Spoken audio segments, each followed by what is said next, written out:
الحمد للہ وحدہ والصلاة والسلام علی من لا نبی بعدہ اما بعد فاعوذ باللہ من الشیطان الرجیم بسم اللہ الرحمن الرحیم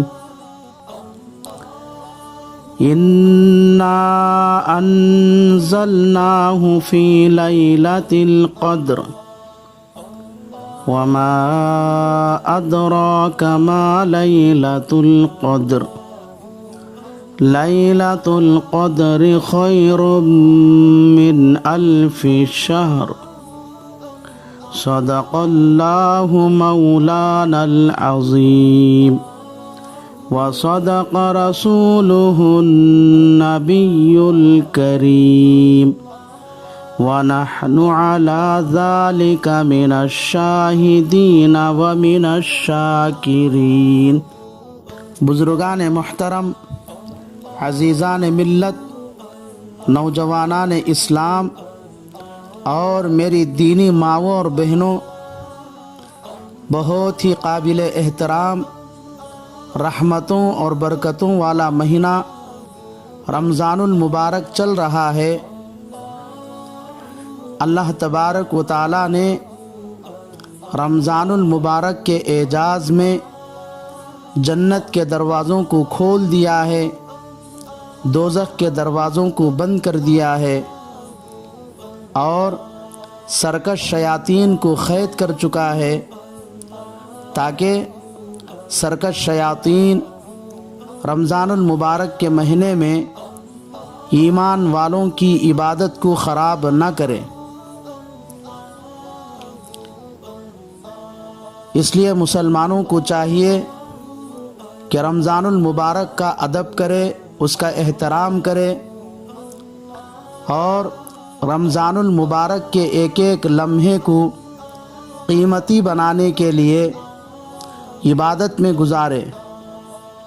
اور رمضان المبارک کی ایک اہم عبادت شب قدر کی عبادت ہے۔ شب قدر کیا چیز ہے؟ اس کا جواب یہ ہے کہ شب قدر اللہ کی طرف سے محمد صلی اللہ علیہ وسلم کی امت کے لیے یہ قیمتی تحفہ ہے۔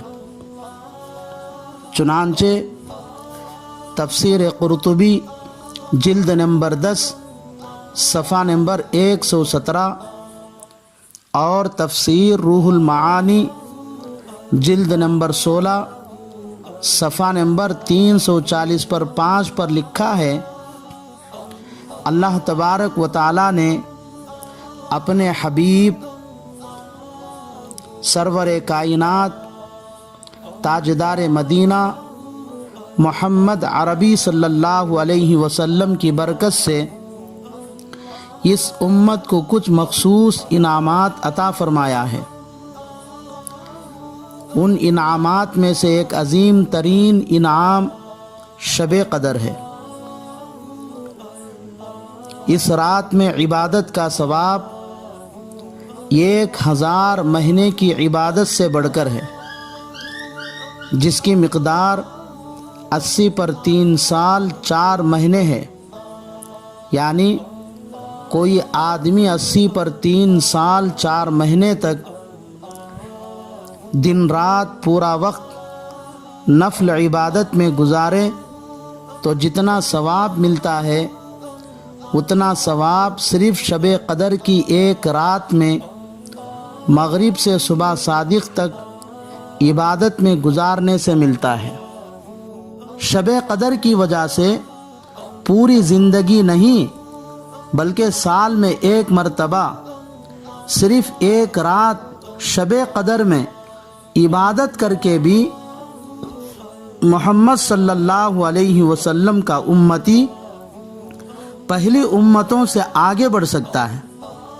اس سے معلوم ہوا کہ شب قدر کتنی بڑی نعمت ہے۔ ہر مسلمان کو چاہیے کہ اس نعمت کی قدر کرے اور اس نعمت کی قدر یہ ہے کہ اس رات کو عبادت میں گزاریں۔ قابل احترام بھائیوں اور بزرگوں، شب قدر کب ہے؟ اس بارے میں علماء کے بہت سے اقوال ہیں۔ اکثر علماء کا کہنا ہے کہ شب قدر رمضان المبارک کے آخری عشرے کی 10 راتوں میں سے کوئی رات ہے، اور اس میں بھی طاق راتیں، یعنی رمضان المبارک کی 20 پر 1ویں رات، 20 پر 3ویں رات، 20 پر 5ویں رات، 20 پر 7ویں رات اور 20 پر 9ویں رات کو شب قدر ہونے کی امید زیادہ ہے، اور اس میں بھی رمضان المبارک کی 20 پر 7ویں رات شب قدر ہونے کی زیادہ امید ہے۔ یہاں تک کہ بعض علماء نے رمضان المبارک کی 20 پر 7ویں رات ہی کو شب قدر ہونا متعین کر دیا ہے۔ اس لیے ہر مسلمان مرد عورت کو چاہیے کہ شب قدر کی اتنی عظیم فضیلت کو حاصل کرنے کے لیے کم از کم رمضان المبارک کے آخری عشرے میں مکمل طور پر فارغ ہو کر عبادت میں لگ جائے۔ خاص کر رمضان المبارک کی آخری عشرے کی 10 راتیں ہرگز غفلت سے نہ گزارے۔